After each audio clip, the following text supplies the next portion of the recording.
LOC వెంబడి కాల్పుల విరమణ ఒప్పందానికి తూట్లు పొడుస్తూనే ఉంది పాకిస్తాన్. ప్రస్తుతం అక్కడ ఉద్రిక్త పరిస్థితులు నెలకొన్నాయి. అయితే ఇండియన్ ఆర్మీ చాలా ధీటుగా ఎదుర్కొంటోంది. అయితే కొన్ని అప్డేట్స్ అందుతున్నాయి. అక్కడికి సంబంధించి ఉగ్రదాడిని ఖండించాలని పాక్ కి అమెరికా హితో పలికింది. మన విదేశాంగ మంత్రికి ఫోన్ చేశారు US secretary Marco Rubio. Terrorism పై పోరులో కలిసి వస్తామని ఆయన భరోసా ఇచ్చారు. ఇక అటు పాక్ ప్రధానికి ఫోన్ చేసి దాడిని ఖండించాలని చెప్పడమే కాకుండా భారత్ విచారణకు సహకరించాలని కూడా ఆయన సూచించారు.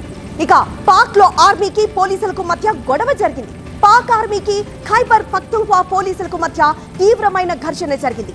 లక్కీ మార్వాట్ లోని పష్తూన్ పోలీస్ అధికారులు పాకిస్తాన్ ఆర్మీ కాన్వాయ్ ని రానివ్వలేదు. ఇక పాక్ జాతీయ భద్రతా సలహాదారుగా ISI chief lieutenant general Mohammad Asim Malik కి భద్రతా సలహాదారుగా బాధ్యతలు ఇస్తూ నిర్ణయం తీసుకున్నారు.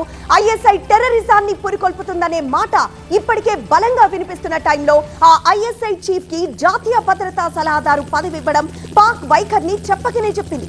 ఇక పహల్గామ్ లోని బైసరన్ లోయలో జరిగిన ఉగ్ర కాల్పుల్ని డీకోడ్ చేస్తోంది ఎన్ఐఏ. పహల్గామ్ లో 15 నుండి 20 రోజుల పాటు టెర్రరిస్టులు రెక్కీ చేసినట్లు గుర్తించారు.